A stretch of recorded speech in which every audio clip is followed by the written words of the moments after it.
to the Kurt Locker, the podcast where we chronologically step through and discuss each film starring Kurt Russell. My name is Andrew Gormley, and I'm one of your hosts. I am joined on this episode by my co-host. She's here in case we succeed. It's Lindsey Nelson.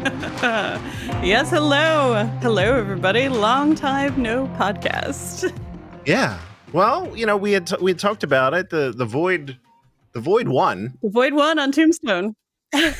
And dealt a devastating blow to morale and trapped us within. We've been lost in the void, wandering for we don't know for sure how long. It's hard to keep track of time in the void. This episode, Lindsey and I, we decided, we made the executive decision. Let's get this train. We got to get the momentum moving first. Mm-hmm. So it's just going to be Lindsey and I this episode.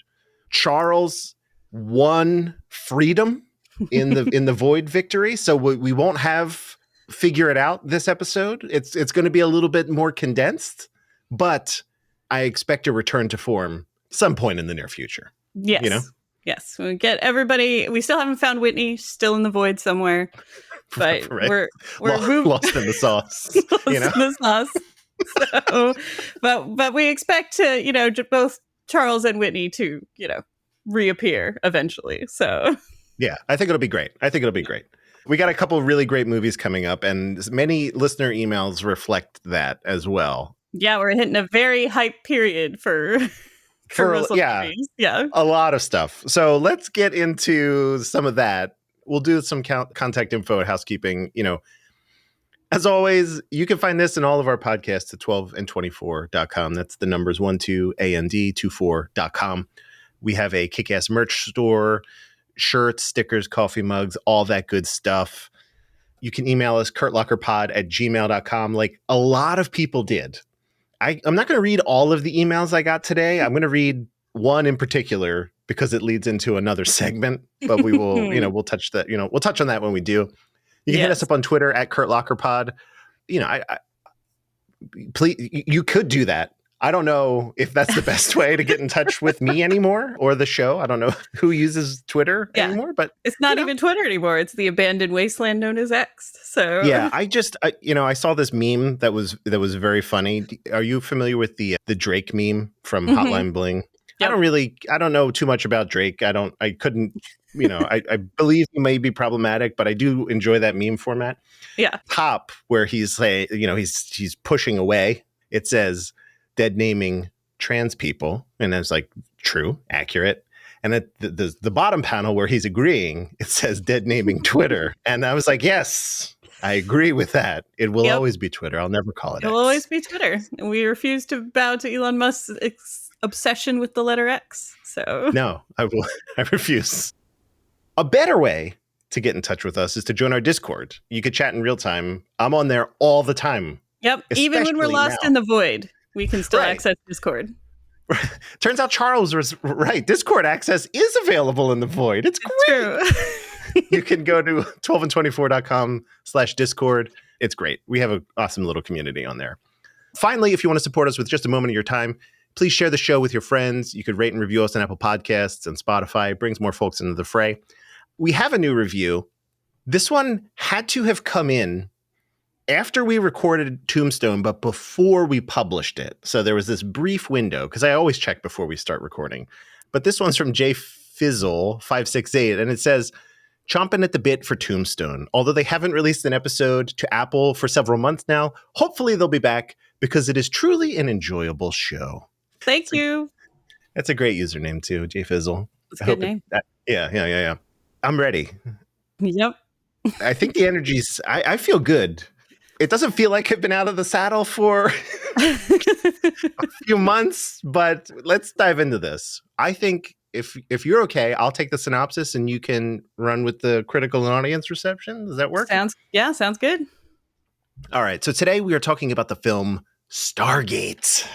The plot synopsis from IMDb is: an interstellar teleportation device found in Egypt leads to a planet with humans resembling ancient Egyptians who worship the god Ra. This movie was written by Dean Devlin and co-written and directed by the master of disaster himself, Roland Emmerich. Come on. I did not know that. I did not know that when I started this film. That's that crazy. Roland Emmerich was involved. Yeah. Yeah. His career starts at Independence Day for me, and then it Mhm. goes in some directions, like Yeah. Yeah. some good, some not so good, but this was a very pleasant surprise. That really helped me calibrate my expectations for the film as soon as I saw his name. Co-starring alongside Kurt are James Spader, Jay Davidson, Vivica Lindfors, Alexis Cruz, Millie Avital. We have John Deal and Carlos Lauchu.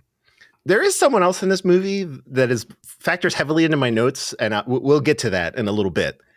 Lindsey, what did the critics and audiences have to say about Stargate? Well, different things, because the critics only gave this movie a 54%, but the audiences give this movie a 73%. Okay. So, All right. So we've got our critic, this is Jay Carr from the Boston Globe, who says, it works not because ridiculousness is concealed, but because ridiculousness on this scale becomes something else.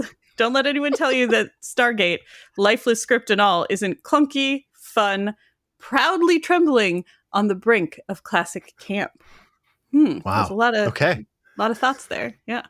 Yeah. Okay. All right.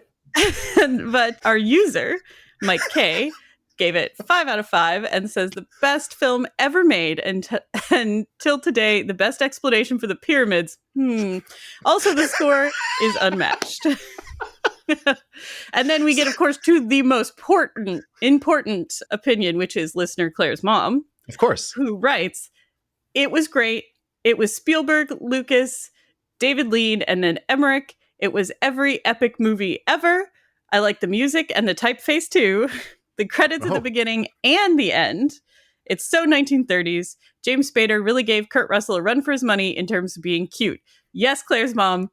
Yes, he does in this movie. If you remember, we've previously talked about on this podcast that this is the only movie, in my opinion, in which James Spader was ever hot. It's so interesting because, like, what a turn. So it's hard for me to envision Spader at this point. I mean, I know him from, I guess, what would be like later in his career, although not much later. We're talking 5 or 6 years. And this is so not the Spader that I'm used to. I'm not the Spader that anybody's used to. If you're used to the 5 or 6 years from now Spader, if you're used to the current, like, Boston legal / what is the Blacklist? The Blacklist, Spader? Yeah. Blacklist Spader. Yeah. What a interesting... I was like, is this how they cast him back then? Like, is this what you look at James Spader and you're like, nerd, right? I mean, I will say this Spader is a lot closer to like the Sex, Lies, and Videotape Spader, which is kind of the OG brand. That's true. So. That's true. I had to like do a mental palate cleanse of my Spader, For whatever reason, I'm stuck on him in The Watcher with Keanu Reeves. It's just not, that's not even like a James Spader. I mean, he's great in that movie, but certainly not even what he's known for in terms of No, acting. I don't think, excuse me, I don't think if you ask most people, like, name a James Spader film, that The Watcher would come up very often. Yeah, and that's, again, my own personal bias is showing. I understand. For sure. Everything in terms of Keanu Reeves. Yeah, it all. Thank you. Thank you for, you put that very delicately. I appreciate that. I want to preface with something. When we start these, it's always, have you watched this movie before? We asked on the previous episode, like, have you watched this movie before? I'm not 100% sure what my answer was for Tombstone, mainly because it was a very long time ago. Yes, and it came out with a bunch of other Westerns you weren't sure about. Right. I had no idea where I even was, but that's neither here nor there. You have seen this movie, though, many times. I have seen this movie many times, yes. Okay. 10-year-old Lindsey was very into this movie. Yeah. So by the end of this film, okay, I definitively said, I have never seen this before, despite most of the movie saying, I think I've seen this before, right? Yeah. And I really had to put my thinking cap on. And I'm like, how else would I have had an exposure to this? And then it dawned on me.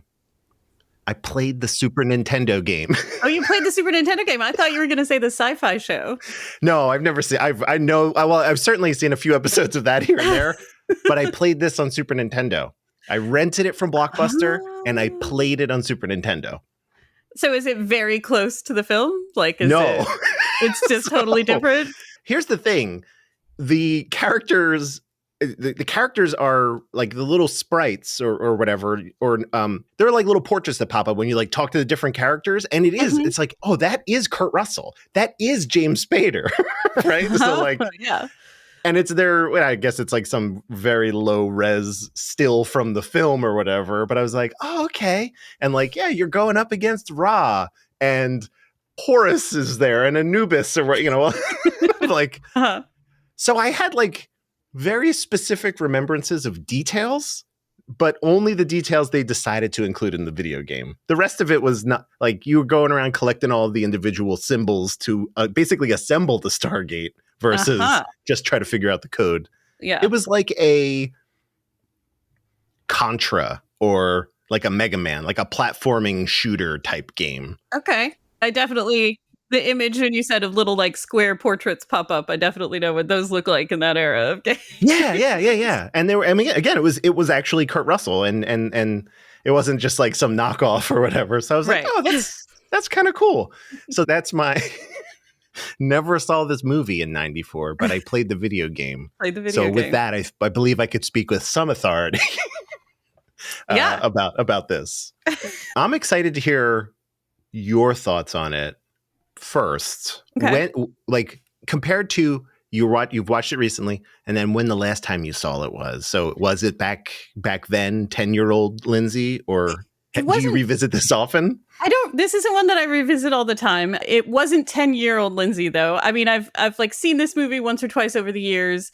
From my 10-year-olds, I lived in the mountains with no TV reception. We watched the same movies over and over again, sort of age. Solid. And enjoyed it, every time. But it's not something like Clue or, that will live in my heart forever. And I watch all the time from childhood through adulthood, no interruptions, not like that. But I've seen it. I think the last time was a few years ago when it was just like on TV or something. Solid. This feels like a good like TBS movie, like something that could just run. TBS movie, yeah. Yeah, there's not too much violence or language even really. You could definitely cut around a lot of the worst parts of this. Yeah, there's not a lot of sex, or it's a good cable movie for sure. Yeah. Let's talk about Roland Emmerich for a minute. Okay. Yes, no. What are your thoughts on Roland Emmerich? Yeah. So I enjoy, Roland Emmerich, I think obviously the master of disaster and like a great disaster movie, I think, gets a little repetitive, but when you found your niche, I guess, live there. Sure. So disaster movies, I don't think have a really high rewatchability for the most part. Although I know people who definitely agree and like their comfort movie is like Armageddon or something. Yeah. I've definitely seen Independence Day a handful of times. I feel like he also did The Day After Tomorrow with Jake Gyllenhaal. That was like, okay. That was like a pretty good, the earth, the climate change, right? And I'm like, okay. Very, very quickly. Yeah. Well, right. The wolves descend almost immediately. It's like, where did these wolves come from? And that was before the wolf population had significantly rebounded. So that was even more surprising. Exactly. Where'd they even come from? I guess Central Park? I don't know. And he quite a few. 2012. The guy's done. He's had. Moonfall most recently. I've seen that. I enjoyed that. I thought that was maybe the dumbest movie I've ever seen. I mean, but I could not stop watching. But a movie, like a movie, like it just has that feeling of the visuals are great and sitting in a theater and eating popcorn to it. Roland Emmerich is great at that kind of movie. My favorite thing in a movie is a good time jump, and I just wanted to throw this out here.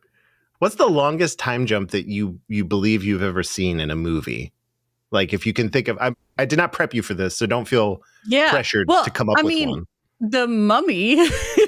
Ooh, that's a good one. That one has like thousands of years time jumps. Yeah, that's a really good one. Yeah, any time we deal with ancient Egypt until today, that's great, right? Big time. jump. Yeah. Especially when you're talking about pyramid construction, because people do not Right. realize how old the pyramids are a lot of times. Right. Yeah, I or love, that they were built by an alien, as yeah. according to And Mike Kay. okay, we're going to take a minute here and just talk about this because this is a thing. And I just want to state right here because, Mhm. little Lindsay loved this movie and unaware of colonialism sort of repercussions. The whole aliens built the pyramids things is an inherently white supremacist colonialist theory that says that people who are not white, black and brown people, don't know how to have a civilization. So if we go somewhere and we find these incredible structures, it is more reasonable to say that aliens did them than the people who live there, which is of course total BS. Like, Right. this is a very imperialistic white supremacist theory because the pyramids are not that hard to explain how they were made. There's lots of records and evidence and like crew rosters for, like building them. We had tools. We had we had the basic, we had levers and pulleys. All that stuff existed, right? All that stuff existed. And it's just white people saying like, black and brown people don't know how to do a civilization. So if we, this has happened in Egypt, this has happened in Central and South America, this has happened in Africa, places that in some cases had huge, impressive civilizations with massive edifices and working plumbing and stuff before Europeans had built anything. So I'm shocked. I'm shocked to hear this, Lindsay. I'm shocked, I say. So, the racist and totally debunked theory, but right. 10-year-old Lindsay, who loved both ancient Egyptology and space travel and was not aware of that context, was totally on board with combining two of her favorite things in one movie. That's amazing. I wanted to say, because I was like, in this movie, we start at 8,000 BC. Yep. Which is an incredible thing to just come on screen at the audacity, right? Yeah. Roland Emmerich's like, here's what it was like. He just took a stab at it. Yep. We're just going to go with this village. It's right. This is exactly what it looked like. I love that. Then we go to 1928. Mm-hmm. And then we go to present day. Okay?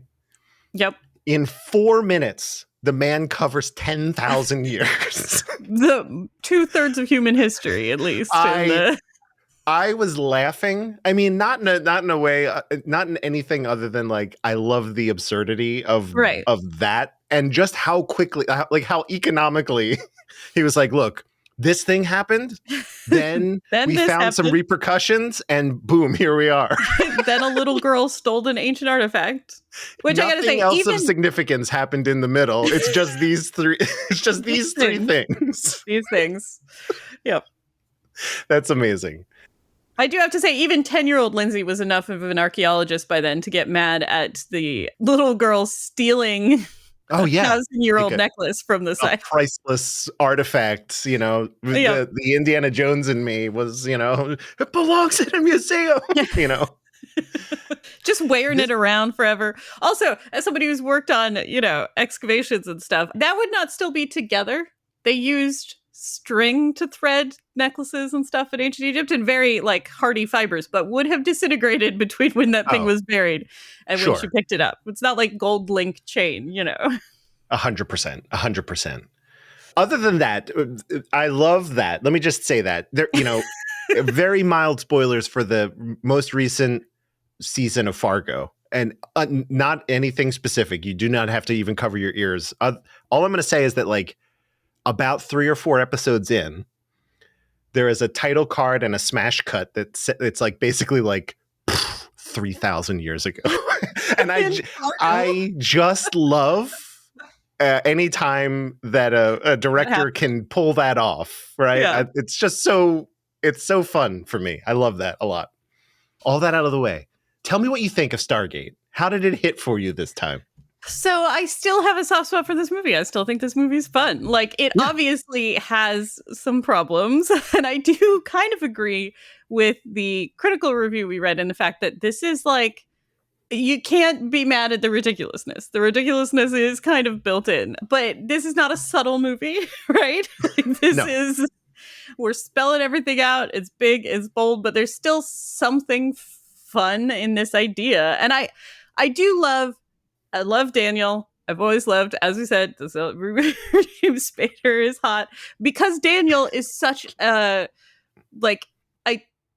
character you want to follow and spend time with. I love even in the moment when they're like stepping through the Stargate and all the soldiers just march through, and the like sort of curiosity and interest being his defining characteristic, the way that he kind of like really explores, sensorily experiences the Stargate before he steps through it. You know, he's not scared, he's not hesitating because he doesn't want to, you know, he wants to really experience it and learn about it. And I love that so much.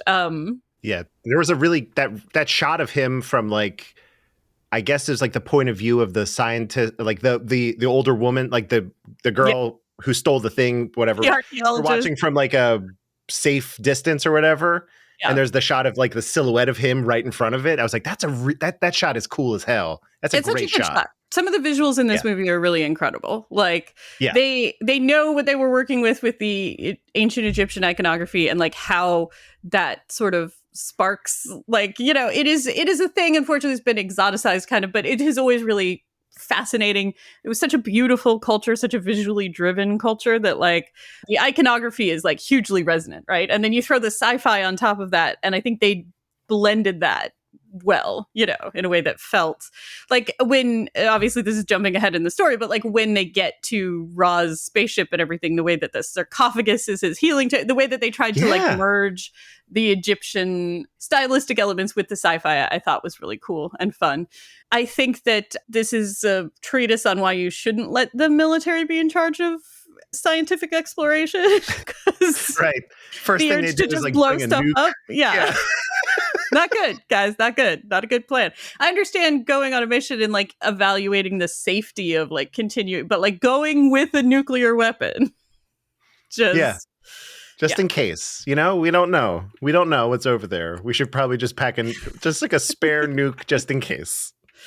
But we get one of the classics. I'm going to demonstrate how smart this character is with a chalkboard scene. Gotta love those.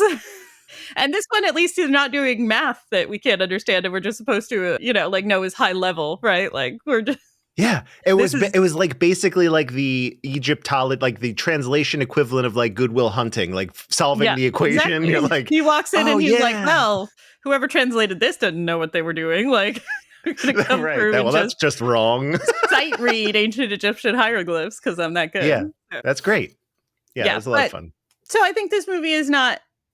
It doesn't have a huge amount of depth. It is bombastic, but I think in an enjoyable way. There's not a lot of nuance to the characters. They're all playing very specific roles that you have in a hero's journey story. And, you know, I do think they try and spend a little bit of time making the romance between Daniel and Shuri feel like a little bit authentic, but it's still like you guys have known each other for like 2 days. Yeah. This is, you know, you've wowed her with, I don't know, you've learned her language by switching vowels, apparently, like, you know, A is E or whatever he said. So that's nice. Well, no, I mean, I get if you're reading ancient Egyptian and then trying to speak it, that's like a wild thing, especially because ancient Egyptians skipped a lot of vowels. They just assumed you knew what they were. But also, this is a culture, as he says, that's been living, it might have started at the same point as ancient Egyptian, but it's been living separately for thousands of years, so that there would be like divergent evolution in the language is actually very reasonable. That it's close enough that he can still make a jump to it is the part that's a little dubious. Right. He's like, oh, I'll just rewire my entire brain. Super easy. Yeah. But again, he's a genius, which we learned with the clipboard. So right, exactly. Or the blackboard. Yeah.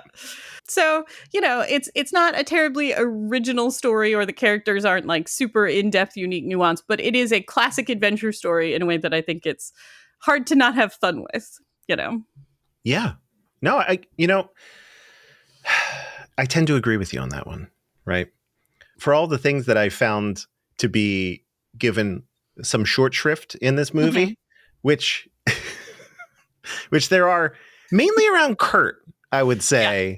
Like we when we were first introduced to him, right? And let me just say, what a haircut shift in this film. What a haircut shift. We've got time shifts and we've got haircut shifts. So and not insignificant hair shifts either. We're talking, he's basically like Snake Plissken when we first meet him. He's got real long, he's in a child's bedroom. He's holding a gun. You're like, this man is not in a good place. Not in a good place. And the next time we see him, it's a high and tight, right? His head has become a perfect cube, right? I was like, what is happening here? It was very jarring for me to see that. Yeah, it's striking, but I mean, I think it's definitely supposed to be. That's why they made his hair so long, and that you're supposed to get, and also that this persona allows him to, he's snapping back into something that's familiar, that's allowing him to operate, even if he's still not, giving somebody a purpose when they're in that place is, helpful, even if it still doesn't immediately alleviate his suicidal, obviously. Like, and I mean, obviously the story with him and the boy on the space Egypt, like, is very simple. Like, very like, it's like, his character arc is like, I need to learn to trust children with guns again, like, not really, but also that's kind of it. Like, that's not it, but I want to. Here's the thing. I read about this movie after watching it because I'm actually truly fascinated about a lot of aspects of it, but I wanted to read you this thing. A lot of my critiques revolve around some choices that James Spader made. Yeah. But I found this quote from him where he admitted that he did the film just for money, and he thought the script was awful. All right. This is exactly what he said. Acting for me is a passion, but it's also a job, and I've always approached it as such. I have a certain manual laborist view of acting. There's no shame in taking a film because you need some fucking money. I mean, that's the Christopher Walken, right? Like, anybody who's talked about, all the wide variety of movies that he's been in and the range of quality. And Christopher Walken's like, I don't say no to a job. Like, a job's a job. And I get that. And if you're a good enough actor, obviously, a lot of extraordinary performances come out of something that you feel artistically inspired by or resonates with you or you feel challenged by. But, sometimes, like I said, these are not deep characters. So we don't need like the most nuanced dissection. Would it maybe have made some stuff more interesting? Maybe. But I don't even know that, that's not what this movie is about. So I understand that, Yeah. Well, I say that because sometimes you'll watch a movie and it's very clear that the person on camera did not want to be there, right? Is checked out, is doing this because the taxes on their Romanian castle are due or whatever. I did not get that. Yeah. I did not get that from Spader in this film. I don't. He did a good job in his workman approach because it didn't feel like something that somebody was tearing their heart out for, but it did not feel like somebody who didn't want to be there. Like, that's it. Yeah. There's a warmth to Daniel, that. Yeah. So I guess he truly is one of our great actors because I did not sense this, disdain that he did not for the material. anything amiss about his performance, other than what the fuck is up with these sneezes that he's doing. I don't know. Well, this is 90s, still hanging on to 80s dork coding, right? That's true. We're still with the 80s idea of a nerd. Because this is early 90s. We're not high 90s yet. So yeah. And it's also Roland Emmerich, who I don't think has ever moved past the 80s stereotypes of things. Yeah. He's certainly a man that has a preference for things. He wants it big, right? He wants it big. Here is something, though. I'll say this. I think you probably touched on this briefly. A lot of the special effects in this are done with miniatures. And it holds up so well. Build real stuff, people. Miniatures, puppets. I mean, this show, everybody who listens to this show at all knows how in the bank we are for practical effects. But, you look at this, you look at Escape from New York, miniatures work better than CGI effects that are going to age really quickly. Yeah. This is an interesting back-to-back. I got this on this happened to be like on sale on iTunes or Apple thing, whatever. So I bought Stargate for like, I think it was like $5. Yeah. And it was like, here's a 4K Dolby Vision, whatever version of this movie. And I'm like, oh man, I don't think I've ever seen a movie from maybe Jurassic Park, right? Because it's like same-ish year, maybe a year or two on the other side. Mm-hmm. Most of the time, this shit does not hold up, like at all. Especially when you put like, these graphics were made for just a square, tiny 20-inch television in your living room, right? Yeah. I watched this thing in 4K. I was like, this is one of the most beautiful films I've ever seen. Right? It is really pretty. I love the sets. I mean, I got to tell you, the villain propaganda in just like, I want a real, just lush, intimidating throne room. Yeah. Like I want floor to ceiling silks and like a real, like I want it to make an impression. It's hard to turn away from the bad guy life when they get the best clothes and the just killer throne rooms and servants putting on like this servant's job is to put on just one ring on my pinky finger. It's like, wow, that's luxury right there. Yeah, I don't know that I want a little army of child servants. That's a little weird. But I do get the like your job is just quickly get weird. This necklace, like yeah, exactly, right. Oh, if this body gets hurt, I just sit in this sarcophagus of goo, and boom, 20 minutes later, I'm fine. Mm-hmm. Not even 20 minutes. Okay, we're going to talk about this later, but the 7 minutes on the bomb at the end of the movie, a lot of stuff happens in that 7 minutes. Right. That's like the time compression that Roland Emmerich is just fine at doing. It doesn't, none of this matters. It's like we teleported up into a spaceship. We ran to this chamber. We got her in and we got her out. We got her healed and we got her back all within 5 minutes. I'm sorry. Sure. You couldn't have traversed that space in 5 minutes, let alone actually regenerated her in a magic sarcophagus. I don't know the details. Not magic, science sarcophagus. Yeah, the scientific sarcophagus. The one thing I wrote down a bunch of lines here. So I don't know if James Spader was great as the comic relief in this. Like he was funny. Yeah, the comic relief falls a little flat for most of it, but there's some stuff. Yeah, when he was sarcastic, it was good. The line is like, "We should go with him." And the one guy turns to him and he's like, "Why?" And he's like, "How do you know?" Because he's inviting us. Yeah, how do you know? He's like, "Because he's inviting us to go with him." And I'm like, that was hilarious. Yeah, that was great. I would have loved more of that. Was great. Less of the like sneezing, clumsy dork stuff, which did not really work. So yeah, like dropping papers and they blow away in the wind and like ha ha ha nerd, whatever. Like I'm fine. The getting dragged on the back of that horse. I mean, not a horse. That beast of burden. That's fine. That creature design because it's practical. Yeah, I love a wet puppet and that whole looked good. That weird tongue that came out and I was like gross, but also. Holds up. Yeah. I'm just going through these are just random notes. There is, if there was only one, there are 300 Foley pieces of a gun cocking in this movie. They are so much louder than everything else in the scene. Hey, we don't know what's happening on the atmosphere in this planet. Maybe that's true. The way it travels. No, I don't think it's that. I think it's that they wanted to make the guns really prevalent. Yeah, and they sure did. It's as loud as it's potentially louder than dialogue, and every time it happens, which is very fun. Very fun. It is very fun. You are right about your earlier point, though, that this movie is kind of weird pro-gun agitprop. Like, don't feel bad about the fact that your unsecured weapons murdered your son. Guns are really not the problem. Guns don't kill people. People kill people. So don't blame it on the guns, Jack O'Neill. Like that's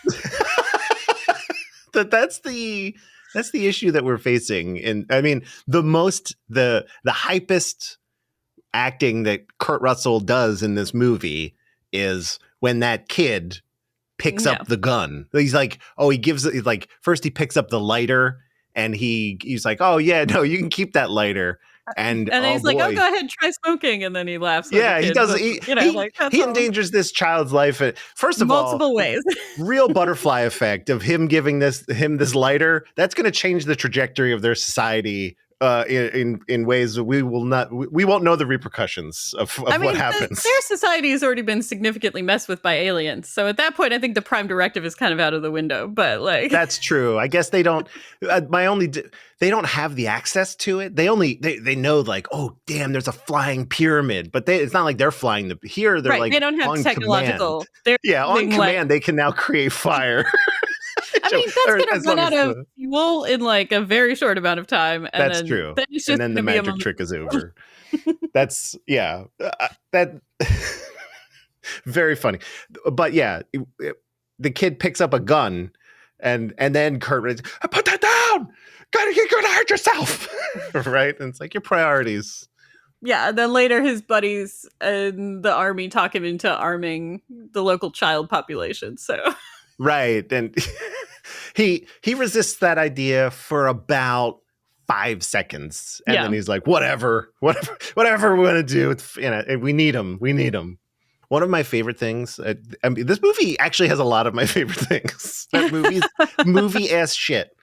There's a flashback in the movie that is just a scene of something that happened earlier in the movie that we already watched. Yes. It's like the scene from 8000 BC. It's just a flashback to that. It's like, we already saw it. We didn't even need it. We remember that scene. We were there. It was 40 minutes ago. I 100% remember what happened. I know that kid. I recognize him. Right? Yep. I love that shit though. Again, it made me laugh. I don't think that was the goal, but I contribute that to my enjoyment of this film. Yeah, either way, whether it was the intent of that moment or not. It's like Jamie Albrecht's thing for movies where somebody tears a sink off. Like he just loves when people use that trope of somebody tearing a sink off in a bathroom.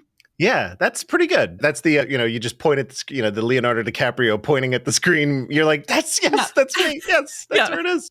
Immediate point in that movie's favor when it happens. Like a flashback to something we've already seen. Right. You didn't even change the angle or the color grade or anything. Right. You didn't even make this seem like the character. It's just the exact same shot again. Yeah. You just needed 2 more minutes on the runtime or whatever. So it's great. Like when you watch the original Saw, there are so many flashbacks to things that we've already seen because they needed to get it to feature length time with the footage that they'd shot. Now they do put like a color grade over it so that we're getting like, oh, this is in the villain's head, kind of thing. Yeah. But so much of the movie that we've already watched is shown back to us again in like a crazy montage.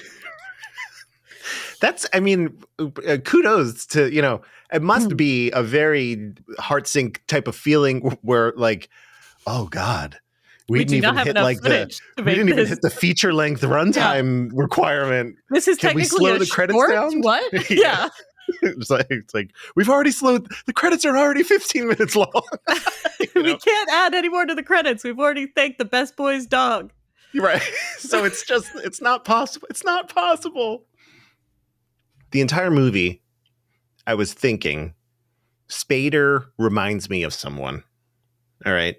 And it's not anyone. It wasn't any defining thing. It was just his whole presentation. Right. Mm-hmm. So it's the hair, it's the glasses, it's the kind of physicality, and it's how restrained he is because he's, whatever we want to convey about him being shy or reserved or whatever. It's the whole thing. Mm-hmm. And it struck me, they were storming the pyramid in the final sequence. All right. Mm-hmm. I'm going to throw it out there and just hope that somebody can relate to me. But if you tell me that Paul Dano's Riddler wasn't based off of this character, then I don't know what the hell is going on in this world. Because the dark side of Daniel. Yeah, that's what I'm thinking. I was like, these two guys are they're the same in a different world. In an alternate reality. Where Daniel became an incel instead of getting hot Egyptian alien but still human wife. Then he ends up as the Riddler. Yeah. And now he's got another set. Yeah. He goes dark side, basically. But I was like, the entire movie, I was like, I've seen this character on screen and it wasn't in the video game. But I was like, I've seen this character before. in a something more modern. I don't think of it, and I got there. I think he's the Riddler. I think. I mean, Daniel is definitely convinced of his own rightness in a way that the Riddler, Paul Dano's Riddler, is. So yeah, I mean, I can see it. Also, some of the aesthetics you mentioned, like the hair, the glasses. Yeah, it's just that it was like a very striking. I was like, wow, that's something else. That's really something else. Tell me what you thought, because this is something for me. Tell me what you thought about the score of this movie. I mean, this is where it just taps into that like 80s, 90s adventure film scoring. Yeah. That does make it feel like just such a movie. It really does hit. I mean, the score is talked about in some of our, critical audience reviews. Claire's mom talked about the music. It's good. It's that scene where, like, now I think after the grim, dark period of the early 2000s, post 9/11, you don't have, although I think maybe it's coming back a little bit in certain things, that you have serious and scary and dark music when serious, scary, dark music things are happening, but you also have like jaunty adventure music when Daniel's getting dragged by the puppet horse, or like, which went on for maybe a minute too long, but that's fine. The sequence, yeah, but you have that kind of. I mean, if you watch Jaws, like obviously the music in Jaws everybody's familiar with is the shark theme, yeah, but like there's parts when the shit has already gotten very real on that boat, but where they're like chasing the shark, where all of a sudden it's like jaunty adventure music before it brings us back down into ominous, like. And so I do think that the music in this is fun, in that it is part of what makes this era of adventure movies have this kind of feeling. My thought was that's why so many people are calling this like a Spielberg specifically is called out in a lot of like the user reviews, and I think it's because it's not, but it is very much channeling John Williams, and you named two other John Williams scores, so I mean like that's very much the case. This is like the stock music version of John Williams. Like, yeah, it obviously doesn't have John Williams' virtuosity, but it is definitely invoking that kind of film score. Yeah, it definitely has. Like, the feel is great. Yeah, in another Spielberg, John Williams, like that's part of what makes Jurassic Park still hit so hard. The first one that the sequels have never been able to do as well is the mix of awe and wonder with the terror. We get those sequences of them just being amazed at the marvel of like creation, like these amazing animals. And because you have that wonder and joy sprinkled in with the, like, it just makes that movie so much more enduring than, a lot of the sequels have been and stuff. So, I mean, specifically, it's the thing that hits in, I hate that they do it, but it gets me every goddamn time, is in the subsequent movies, which I have had the unfortunate pleasure of seeing every one of them, because I've seen all of them. Right. They're strip mining my childhood of nostalgia. Yep. And every time the T-Rex does his signature roar, which, spoilers, that happens in every single movie, they do that they do that very iconic, and it gives me goosebumps. Me too. But it doesn't give me goosebumps because of what I'm watching. It's because I'm remembering the 90, in the first time I saw it, I'm like, that's so good. Yes. And because John Williams is an unparalleled freaking genius. John Williams is one of the best composers, not of film and movies, but of like composition of all time. He knows how to make you feel a feeling. Right. Like, and son of a bitch, he does it. His music does it every time. We already touched on this again. But I have my notes all out of order here. I just noticing it towards the end of the film. The costumes for Horus and Anubis, incredible. Mm-hmm. Well, there were three though. I can't remember what the other one was. I think it was Thoth, but I'm not. Yeah, I think it was the owl head. There was the hawk, the jackal, and the Yeah, they were remarkably done. I mean, now again, the special effects of them, materializing, that's fine. There was no other way to do that. Yeah. So I don't ding it for that, but that those men were physically wearing those helmets, that's incredible. I wonder where they are. Is what I like. Oh my god! Who has those? Yeah, seriously, it's so cool. And that's what I'm saying about the way that they fused the Egyptian iconography with the sci-fi iconography. I think was very successful. I think is still successful. Like you're saying, those helmets are so cool. Yeah, and just the way too that like they're preserving their godlike distinction by only ever showing themselves like that so that they don't just see that they're people, Yeah. They're alien parasites in people bodies, but still. Sure. It's a minor technicality. The minor ding, again, this is a very minor ding. I feel like I'm a broken record here. This movie could probably be about 20 minutes shorter, I think. Yeah. I mean, like we talked about the puppet horse scene dragging Daniel. That's too long. Right. There's just little there's lots chops. of stuff that you could shave. There's not necessarily whole scenes that I would excise, but like you could shave a lot out of this. So yeah, I think that would be good. And then my last note is this was very jarring for me. I'm just gonna preface by saying that I guess I just never knew what French Stewart looked like with his eyes open. Okay. My only exposure to him really was on Third Rock from the Sun. Yeah. Where his character is sleepy. Yeah, that's a great way to put it. His eyes are very rarely, and his chin's always up. He's, if you've ever seen Third Rock from the Sun, you know exactly what I'm talking about. Mm-hmm. We cut to French Stewart in this movie a lot. Yeah. And I just simply did not recognize him. I was like, the credits rolled, they were like French Stewart. There's like this guy, he was basically like Kurt's second or third in command, like right-hand man. He was there the whole time. And I'm like, oh God, what the fuck? That's French Stewart? That's what he looks like? That's crazy. Yeah. No, I was guessing it was French Stewart you were talking about up top when you mentioned then one other person in this movie who we're going to talk about later.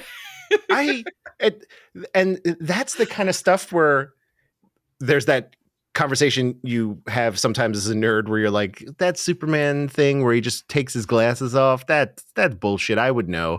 And clearly I've been proven wrong about that multiple times in my life. So I probably would not know that Clark Kent was Superman. I just have no idea. I can't tell.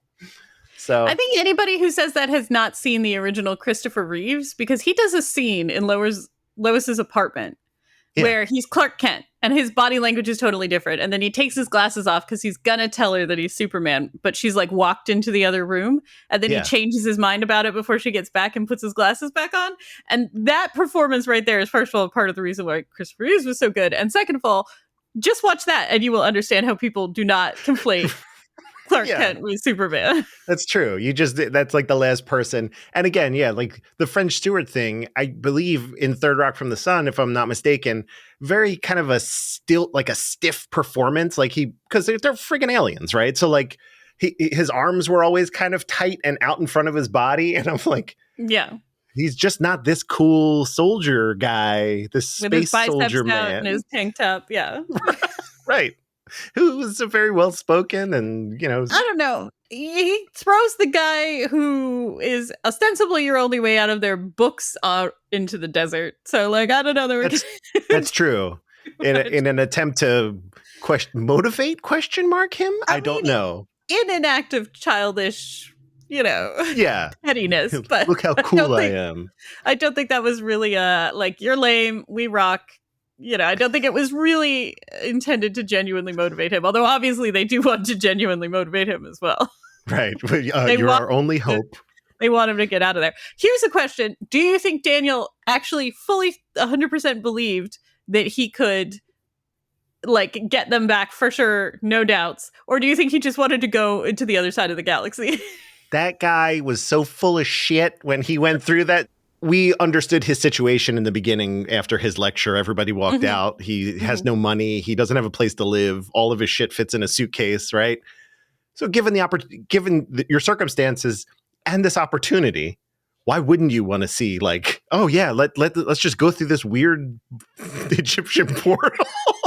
Like, I'm sure he figured out how to get there. Like all those pieces fit. I'm sure he believed at some point he'd be able to like find a way back.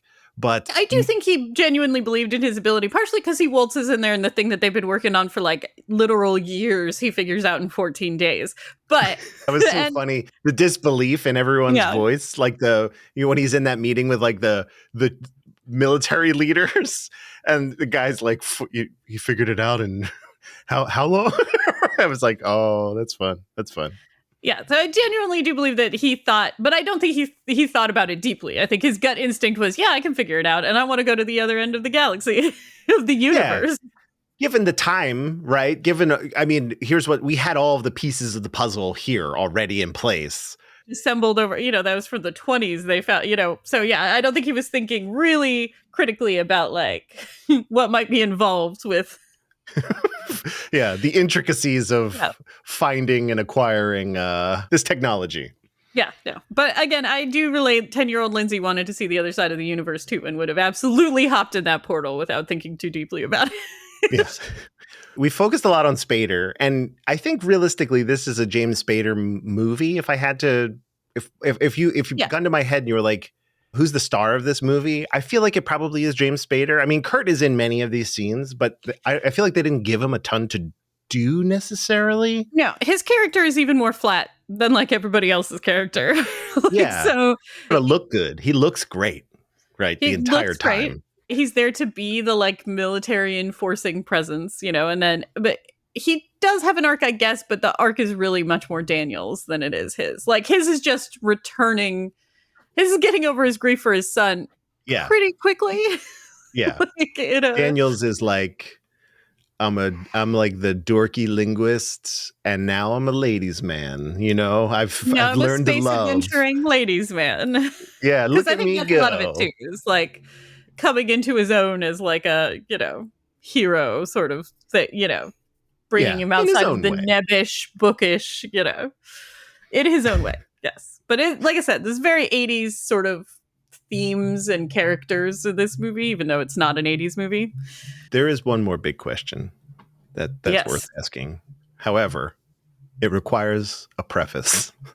We got an email from some listeners, a couple, a married couple, and I'm going to read this email. Okay. It goes like this. Dear Andrew, Whitney, and Kurt Locker guests, my wife and I are huge fans of Kurt and equally big fans of this podcast. It's been a few months since you've released anything, and we sincerely hope it's not over because some of our favorite and most quoted Kurt films are coming up next. It's with that in mind that we wanted to show the demand is real.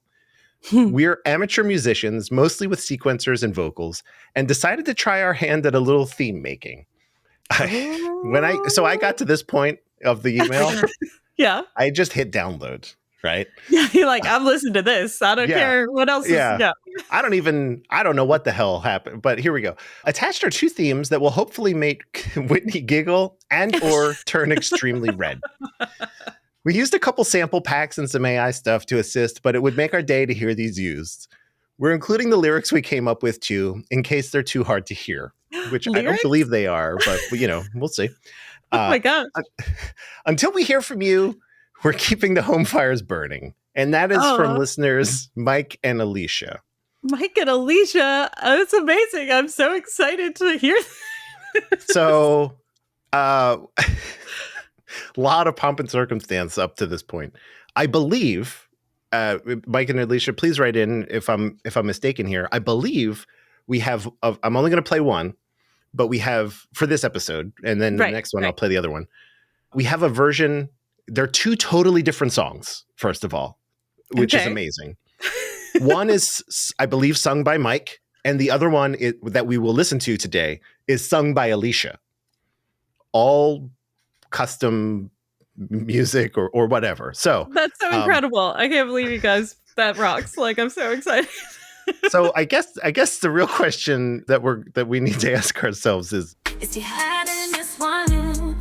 With me blind is deep in the flick that's currently on the screen. But there is no point, the butt is real good. Whitney's wondering if she would. Let's watch her flexes my songs. She went that loophole curacao. Oh no, won't kick him out of bed for eating crackers and making a mess. Is he hiding this one? Oh my God, that's amazing. She wrote lyrics. She wrote lyrics, or they wrote lyrics. Whoever wrote the lyrics, it doesn't matter. Right. Wrote they lyrics. Collaborated on. the things that Whitney actually said. Yes, some of my In our- favorite Whitney quotes. They got in the wouldn't loophole him and Yeah. wouldn't kick him out of bed for eating crackers, which are Right. two of my favorites. So earlier, so here it is real quick. I'll just run through this. Is he hot in this one? Whitney ponders deep in the flick that's currently on her screen. And this is also her. The hair is on point. The butt is real good. Whitney's wondering if she would. Let's watch him flex his muscles. She would not loophole Kurt Russell. Won't kick him out of bed for eating crackers and making a mess. Is he hot in this one?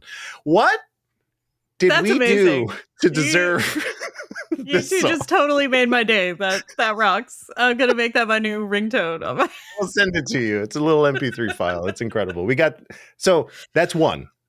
Next week we'll have the other one, and We'll then maybe premiere we'll the just other one. alternate between. Because why would we ever go back to playing the ones that I made when we have this masterpiece? Is my thought about it. So that's. I great. mean, yeah, it's phenomenal. Yeah. All that said, Lindsay, is Kurt hot in this one? We already know James Spader. James is Spader a is yes hot in for this you. one. Yes. What about Kurt? I mean, yeah, like, but it is because his character is so flat in this one. Like, and I get, again, like, I'm not trying to minimize that this man lost a son or anything like that, but like, he's just so dour. There's not a lot of his normal charisma there, you know? Yeah. So, yes, I mean, he's a very nice looking man. We get his muscles. We get the, like, very, you know, G.I. Joe kind of stuff, but it's not overwhelming, you know? We're definitely not talking Snake Plissken levels here. So, but yes. Yeah. What about you, Andrew? The hair change really threw me for a loop on this one. I'd say, like, overall, my remembrance of Kurt from this period of time is that he mainly looks like this, right? Yeah. Like the hair is a little bit closer cropped or shaved, right? Like Mhm. I think we have a movie coming up called Soldier where he might look exactly like this. Yes, right? I think this is like very, very Um, close to the Soldier look for obvious reasons. Yeah. But it's like a very tepid yes for me, right? I certainly prefer the longer hair, the more majestic mane of hair that we get. I'll say yes, but like certainly far from my. If we were ranking his hotness, this would be like lower tier. Yeah, no, Lower same. tier Like I Kurt said, hotness. this is into the yes, but it's not like that far over the line for me. Right? you know. Yeah. He On the has a lot of spectrum. redeeming. There are a lot of like fun little smiles and things towards the end of this one that I'm like, oh man, he's a good looking dude. So Yeah. when they figure it all out, so Yeah. that's great. Is he hot in this one with our brand new theme song, one of two? Thank you, Mike and Alicia. Wait, did I say that right? Hold on, just make sure. Mike and Alicia. Yes. Yeah. Yes, thank you so much. Whitney wasn't here to hear this, but my thought is that you will probably make her when you find her in the void, make her listen to we this. we'll play this into the void, and then I might lure her out. This is the siren song. Yes, guide her back out of the void. Amazing. So as we discussed up front, no Charles this episode. We will not be figuring anything out. Luckily, the pressure is off of us. So we're going to move right to our plot points here. I'll run us through the movie real quick. Lindsay, Sounds feel good. free to hop in whenever you have something. Will we do. cover a lot of time here. Yeah. Oh, one thing that I thought was really fun, really quickly, because I don't have the number in front of me exactly, but the Stargate, right? It itself. My thought was like, why haven't they attempted to at least brute force this thing? I was going to say, in the time they've had it, they could have tried like a lot of combinations. Yeah. Just randomly like run an algorithm to try and see if they could. Right. Because they had 4, right? They need 5 and they had 4. No, they need 7. So you need 6 to sorry. determine. This is his second blackboard moment where he shows you how you find any spot in 3-dimensional space by having 6 points of reference, and then you need the start point. So yeah. So they had 6, or did he figure out those other? Did he figure out a majority of those? No, they knew 6 of them because that was what was in the cartouche. But they didn't have the 7th symbol that would tell you the origin point, so it would open the wormhole. Okay. Got it. All right. Yeah. So I believe, if my math is correct, the Stargate had 38 symbols on it. I know that. I looked that up because I was like, I need to know how many symbols are on this friggin' thing. Which means, I believe, to figure out how many possible permutations there are, you just take that number and then multiply it by -1 and then multiply that by, so it's like 38 times 37 times 36 times 35 times all the way down the line.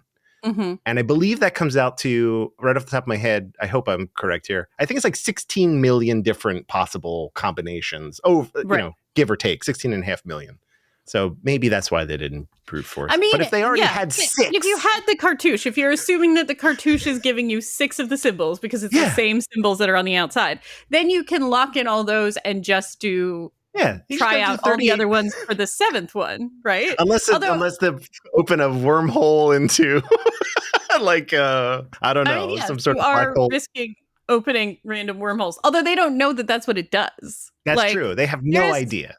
They know that it's called like a gate, so they do assume. You can tell that they're definitely making some assumptions about, like, I will say they've hooked it up to just the right equipment somehow without knowing for sure 100% what it does.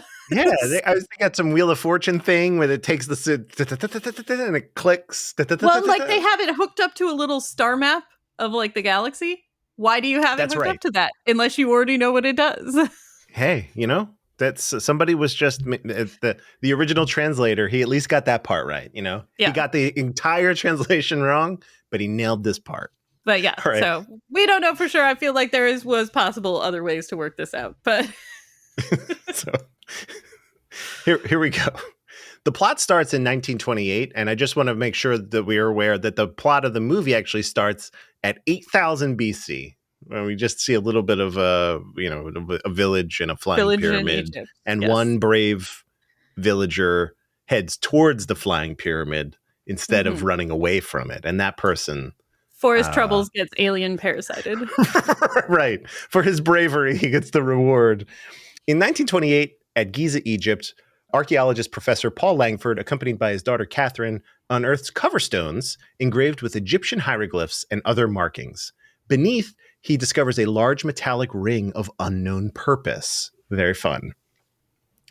In next paragraph, in 1994, just like Roland Emmerich did in the movie, next paragraph, Catherine invites Egyptologist and linguist Daniel Jackson, PhD, to translate the hieroglyphs. The stones are now part of a U.S. Air Force classified project overseen by Special Operations Colonel Jack O'Neill. Jackson determines that the hieroglyphs refer to a Stargate which uses constellations as spatial coordinates. He is then shown the Stargate, the ring device from Giza. They use the coordinates to align the Stargate's rotating track with markings or chevrons along its outside. When all 7 chevrons are locked in, a wormhole opens, connecting the Stargate with a distant planet. Jackson joins O'Neill and his team, made up of Riley, Porro, Freeman, Brown, Ferretti, and Kowalski, as they pass through the wormhole. They emerge inside a pyramid in the arid desert planet of Abydos. Jackson attempts to locate the symbols required for the return journey through the Stargate, but we don't know. He's just like, we have no idea where they are or where they could be. We need to find civilization.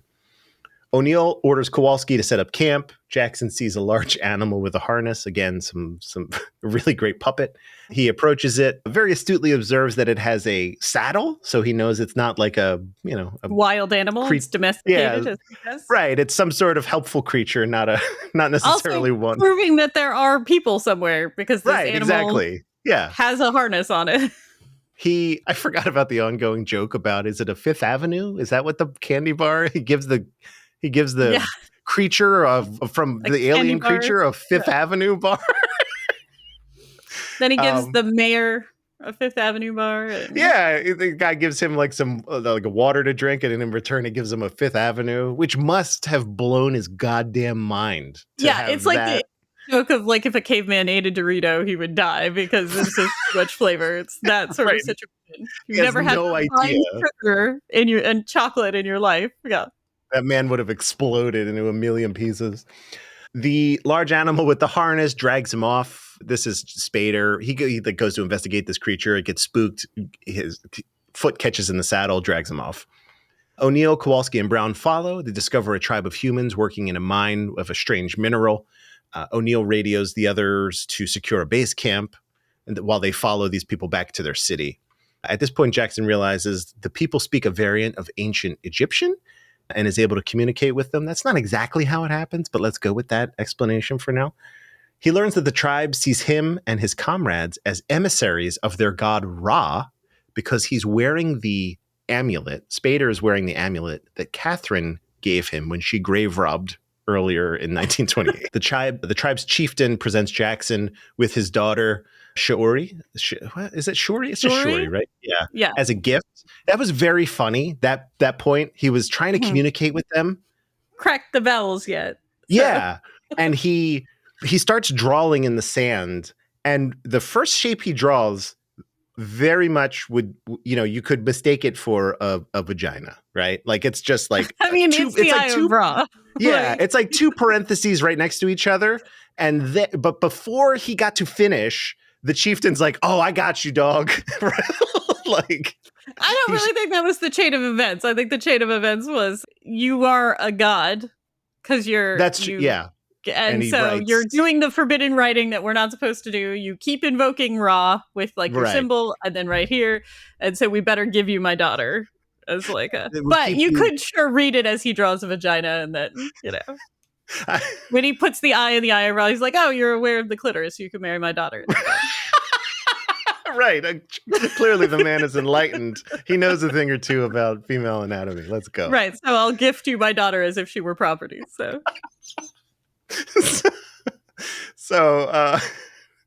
Jackson, while flattered, he refuses Shaori. He's like, but they later become romantically involved, right? But he's not like, oh no, you can put your clothes back on. We don't. This isn't a thing. I was, wasn't trying to be gifted a sex slave. Right. Let's not do that. He's like, I'm really just an educator here. I just want to learn. I'm just here to learn. O'Neill, which Kurt Russell befriends Kasuf's teenage son Skara and his friends. That night, Ra's ship lands atop the original pyramid that they arrived in, and his soldiers demonstrating that the pyramids are in fact some sort of like docking bay structure. Right? Yeah, like the Ra's pyramid, kind of is seated atop a smaller or maybe roughly the same size type pyramid. It's like, but meaning that all the pyramids in Giza and everything like that were like docking points for their pyramid spaceships. Right. Okay, that's great. Ra's soldiers then capture Ferretti and Freeman, and they kill the other two fellas there. Very sad. Very cool little, the sequence of the soldiers being stalked by what we'd later know to be like Horus and Anubis and whatnot. It was kind of cool. You didn't quite see them. You caught these glimpses of them. I thought that was like a pretty well executed scene. Yeah, it was good. Through hidden markings and discussions with the tribe, Jackson learns that Ra is an alien being who came to Earth during the ancient Egyptian period to possess human bodies to extend his own life. Ra enslaved these humans and used the Stargate to bring some of them to Abydos to mine the mineral that is used in the alien technology. It's this like weird metal. This kind of like... Yeah, we never get a lot of details about it, but it's apparently very powerful and powers all of his technology. Yeah, it's like, it's like vibranium or whatever, whatever your modern day equivalent. Unobtainium. It's one of those. Unobtainium. Right, look at all that. Yeah. Mithril, probably. Yeah, there you go. I mean, it's all of those things, and yet also none of them. The humans on Earth actually revolted, though, right? They overthrew Ra's plans, and then they buried the Stargate to prevent its use. So that explains the excavation site. The Stargate was like buried deep, right? With a big capstone on it saying, hey, maybe don't dig this up. But we did anyway, because we always do. We have to. I gotta know, man. Just small digression. There is a fascinating, if you ever want to go down an internet rabbit hole. So we bury nuclear waste out in the middle of a desert, right? Like that's what, of trying to figure out a warning system for future humans or any future sentient species. If like our writing is no longer readable, how do you put like a danger? Don't dig this up. It's toxic without accidentally enticing people there. Because if you build anything interesting, even if it looks scary, humans have historically always dug that up. So it's a very interesting, fun rabbit hole if you ever want to go look at the ways that people are trying to figure out how to leave nuclear waste warnings Sensible. on sites for the future. That is fascinating. One person thought about creating folklore about cats and then also genetically altering cats to glow in the presence of radiation. Wow. See? But that all that would do is inspire people to try to get these cats and then get radioactive materials in their own homes so they can say, look, So the look at cats Fluffy glow. glowing. You It's know? glowing. Yeah. It's a real problem, but it's a very interesting one because humans historically, it doesn't matter how big of a danger warning you put on something, we will dig it up. We've done that for, every time we find a new mummy or a sarcophagus or something, despite it's like, oh, there's a huge curse. Don't open this. There's a huge curse or whatever. People are like, crack that open. Let's see. I gotta get in there. This curse. See, right. Damn it. We're the worst. Although it'd probably be me too if I found. I mean, it's linked to our inherent curiosity, which I do think is one of the better human traits, even if it can sometimes be destructive in the. Right. I need to know. During his investigation, Jackson comes across a cartouche containing 6 of the 7 symbols for the Stargate, but the 7th has been broken off and worn away. So, okay, we're just like back on Earth. We got 6. We just need the origin. We need the 7th, yeah. When Jackson, O'Neill, Brown, and Kowalski return to the pyramid, there is a firefight against Ra's soldiers. Brown is killed and Kowalski is injured. Jackson and O'Neill are captured and brought before Ra and his guards, who are revealed to be humanoids when they retract their armored headpieces. A firefight ensues and Jackson is killed. O'Neill is incapacitated and is incarcerated with the others. Okay, so that was kind of a cool little water prison they threw him in. I was going to say, when you got, like, why is it a water prison? Like, is it cool and visually interesting? Yes. Why do you have a hole filled with water to throw prisoners into? Because you're not like drowning them in it. Why are you just keeping a water dungeon? Yeah, my thought is it's probably, well, it looks like they were standing up in it, so there's not an expenditure of energy. If it might have been even cooler if it was like, we threw you in here, but you can't touch the bottom, and so all your energy has to go just to maintain into treading water. Load, yeah, instead of escape. Trying to break out. That would be interesting. That is not what they were doing. Because they're standing in it. But that would be an interesting, I like your thinking. If I ever need an evil lair built, I'll consult you. There you go, yeah. Just put them in the water dungeon. They'll never get give them a little reprieve every now and then. It's fine. Or don't. You're an evil, you have an evil lair, so maybe you don't need to give anyone a reprieve. Okay, just so we're clear, Jackson is James Spader. And in that last firefight, he was very clearly taken out. He was killed. Yeah, he was straight dead. Up killed. Ra places Jackson's body in a sarcophagus-like device, and it completely regenerates him. He comes back.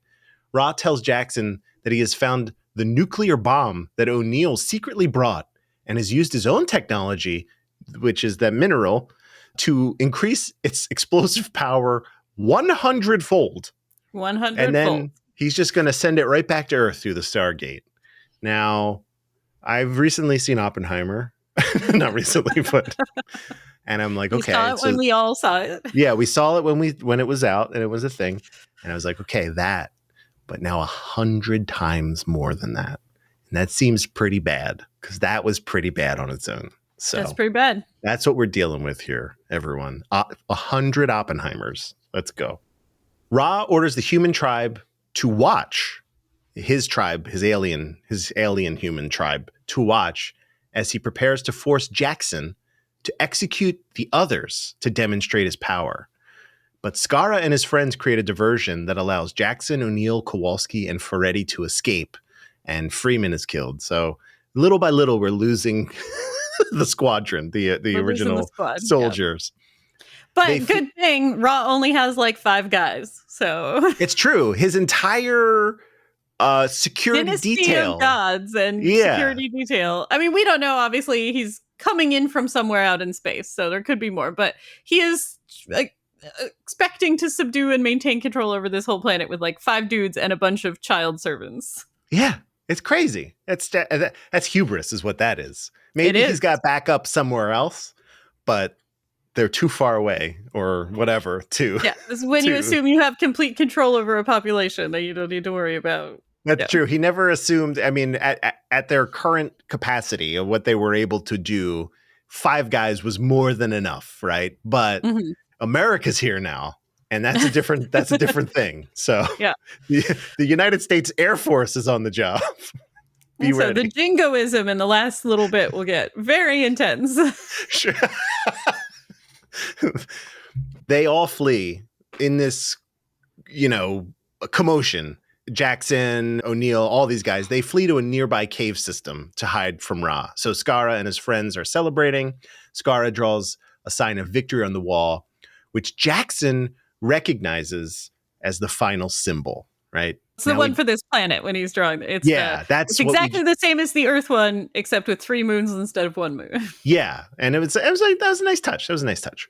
Yeah. So O'Neill and his remaining men aid Skara in overthrowing the remaining overseers, and then launch an attack on Ra, who sends out these really kind of interesting designed fighter ships against the humans, while he orders his ship to begin like a tactical retreat almost. It's like, this might not be going my way. I'm going to get the hell out of here. We might need to come back with some of the rest of the Pantheon to really reoppress these people.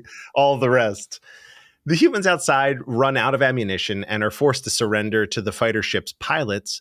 But the rest of the tribe, seeing that their false gods are really humanoid, rebel against the guards and then overthrow them, which is great. There's like this kind of Two Towers, like Gandalf Two Towers-esque, coming over cresting the hill on horses, running over. It was pretty cool. Yep. It was pretty neat. Yeah.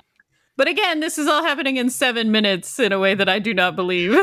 Right. Okay. Oh, yeah. This entire last thing is it. We should note that like the bomb, Kurt Russell has activated a nuclear warhead with a 7-minute countdown. So they begin this overthrow. Shuri is killed.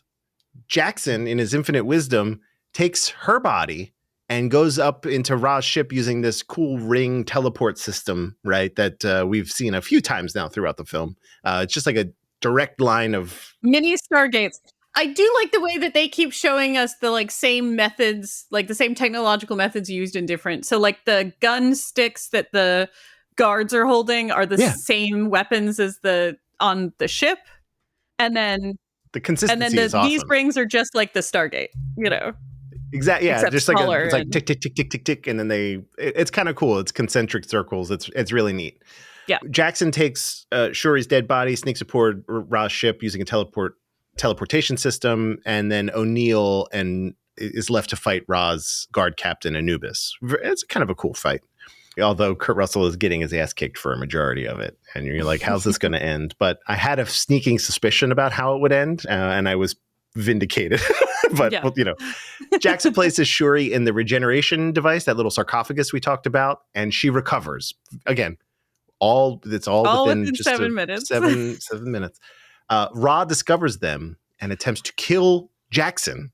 But at this point, O'Neill activates the teleportation system from the ground, decapitate a guy he's fighting. Right. There. He does it to decapitate Anubis on the ground, and then it also allows Jackson and Shuri to escape the ship. And I believe it takes like Ra's arm with he's holding him like in a chokehold. The teleportation device cuts his arm off. Very cool. Yeah. O'Neill and Jackson. Okay, again, we have about 45 seconds of the bomb left at this point. Ra is making an escape. Ra's out in orbit now. I don't know how that happened, but Ra's ship is in orbit. But they're like, oh, light bulb. Let's use this teleporter. We'll just send the nuke up, boom, right to Ra. 45 seconds left. They do it. Done. The whole thing explodes in low orbit, I guess. Yep. Blows up. The people are freed, at least. Ra's dead as far as we know. Yeah. All the O'Neill, Kowalski, Kowalski, Freddie. God, that's what I'm talking about with the jingoistic. Like the climax of this movie is everybody getting pulled into the military-industrial complex. Yeah, the children. That's the happy ending. Yeah, the children, the tribesmen. It was like a fair amount of people. They all turn to Kurt Russell, and they just give him a salute. Salute, thank you, Captain. And he, gives them one back. And I don't know how they knew that, they saw that happening earlier in the film, but I was just like, oh my God. Oh my God. I didn't hate it. I was like, that was very fun. I mean, you got the music telling you that this is like Yeah. real cool. Oh yeah. 100%. Like- It's telegraphing everything about the Yeah. scene you need to know. You should have feelings about this. They should be positive. Yeah. And then in surprising no one, Jackson, Spader's character, decides to stay behind with what I could assume will be his future wife, Shuri, and the others. I mean, they are technically already married. Oh, that's right. Yes, that's correct. The whole exchange earlier. So When she was gifted to him in the tent, that was a marriage ceremony. It's when they were cleaning him up and everything before that. Oh, yeah. Also very fun little sequence. Okay, I smell like, it's fun. I smell great now. Stop washing my feet. It's fine. Yeah. That is Stargate. That is the film Stargate. I had a great time with it. I had a great time with it. It's fun. Despite its flaws, it is still, I think, a fun movie. Well, first of all, I think we both recommend this film. Is that fair to say? I do recommend this movie. I do recommend this film. I probably recommend it more than the Super Nintendo game, to be quite honest with you. I feel like the Super Nintendo game was frustratingly difficult. I don't know if I beat it in the weekend I had it from Blockbuster. But more importantly, where does this fit in your Kurt Russell movie ranking? Right now, let's see. I'm gonna tell you your top 5 if you don't have it in front of you right now. Don't have it. I was just looking for it.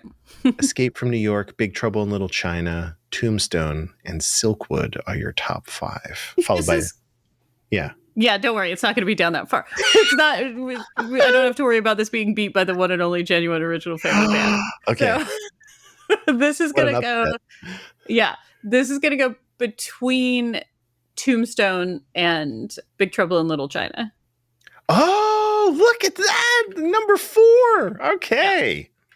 Amazing. Because this is one where my childhood nostalgia for it has not been wrecked, even if I understand the aspects of it that are kind of dubious. That's amazing. That's great. I am also, so I'm going to put this, I'm looking at my list here. I still feel very strongly about my top 5. 5 is solid. Yeah. Yeah, I feel very strongly about my top 6, but I think I'm going to put this just after Tombstone, but above Silkwood. That feels like a really good spot for me for this one in terms of how much fun I had with this one. A similar zone for both of us, like around Tombstone. I don't know if it's going to, I don't. Stay there. I don't anticipate it staying in the top 10, but for right now, let's keep it there. That's great. Yeah. Stargate's amazing. I had a good time with this movie. It's fun. This big silly film. Yeah. Oh man. It's good to podcast, It's good to podcast. Good to podcast again. It's been so long. I had to talk about this movie. I had to. This is going to be great. We have a run. I don't want to speak out of turn here, but let's see. We have 1, 2, 3, 4. So like the next 4 movies, specifically these 4, for whatever reason, the mid to late 90s, I have a very fond remembrance of these movies of the Kurt Russell oeuvre. I mean, I think that makes sense just based on our age. It was like the right time and place for me to start seeing these in theaters as they, Yeah. And then it's 3,000 Miles of Graceland after that. Once we get into the aughts, which would be season 4 of this show, there is a weird period of time where I didn't see a lot of Kurt Russell movies. I saw Vanilla Sky and have a remembrance of really liking that movie. I don't know if it's any good, but I do remember liking that movie. And then nothing really until Death Proof for me. Oh, maybe Poseidon, but certainly Death Proof. So yeah. So this is going to be great. And we have a number of us on board for Executive Decision, which is our next film, which I'm very excited for, which is not Air Force One. It's not that one. It's also not that President on a Plane movie. It's not that one. It's also not Broken Arrow, which for a second I also thought it might have been, but that's a John Travolta film. It's not that one. Executive Decision. Have you ever seen that movie? I don't think I have. I am aware of it. I know that it's like one of the other President on the Plane movies that all came out in a sort of proximity to each other, but I don't think I have seen it. So I've only seen the, like what we had discussed earlier, like the TBS cut of Executive Decision. So I've only ever cursing out. So I was certainly missing like a ton of important plot points because they needed to fit it in the 90 minutes or whatever. So I am excited to check that one out. That'll be fun. That'll be on our next episode, which hopefully is not months from now. Yes, hopefully. That's the goal. And I believe Eric is joining us on that one. So that'll also be a lot of fun. That'll be fun. With his smooth podcasting voice. Yeah. I don't know if he's like real close to the microphone or what he does. It's like you get that proximity effect where you get like real, like you're up here and you're like sound like NPR a little bit. He's doing the Roman Mars thing. Yeah, exactly. Where can people find and keep up with you on the internet? I know you're, like many of us, probably dropped off of Twitter. Yeah, I'm still on there, but like I wouldn't expect a speedy response. Sure. Yeah. I still check it every once in a while, but like I'm not on there regularly. The best place would definitely be my Instagram, Lindsey Cameron Nelson, NELSEN, and as always, all gelato. But if you like that, then it is a quality feed for amazing. Yeah. Again, it all looks delicious and on point thematically. Here's the fun game I've been doing with your work now. You also, do you cross post that to Facebook? Do I see that on there? Or maybe not. Maybe it's just when I check. Yeah. Okay. I do. So what I like to do is, because you hold the honor of, I believe, the only person that I know that photographs gelato in a not necessarily macro, but a certainly very close up type format. So I know it's you. So my thing is, I look at the picture before I read the caption. I try to guess what it is you have done. And I am 0 for as many as I've seen. I have never guessed correctly, but I love trying. So sometimes it's decorated with the ingredients, so that should help give you a. That's true. It just goes to show how bad I am at the guessing of it. But I'm like, wow, that's some art stuff right there. Thank you. But that's really funny because that's very similar to an in-person game that we do whenever my family members come over to visit or anything. We pull all of the different flavors that I currently have out of the freezer, and then they have to blind taste them and try and figure out what the ingredients are. Oh, that's fun. That's fun. We all sit around a table and do it. Amazing. I love that. All right. Okay. That's new goal is to get invited to this situation here. So if you're ever in California. Yeah. No, that's good. Okay. Noted. You can find me on our Discord, I guess.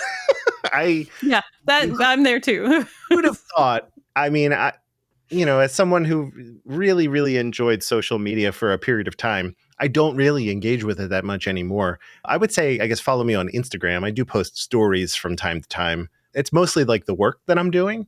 For instance, I posted a story the other night. I was at Grace Kelly's house here in Philadelphia. That was like super cool. It's not open to the public. I just had like a gig that I was working on there.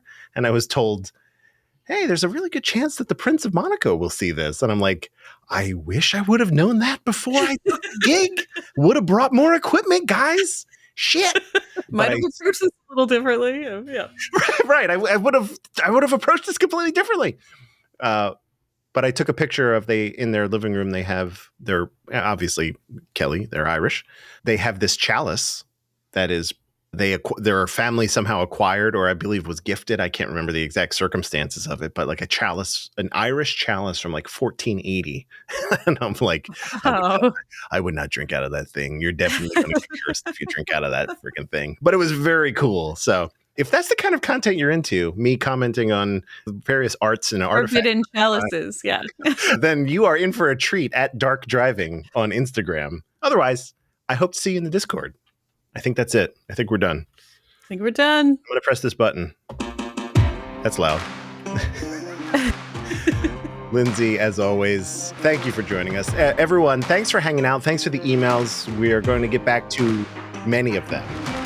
And we're back. So, in the immortal words of Jack Burton, sit tight, hold the fort, keep the home fires burning.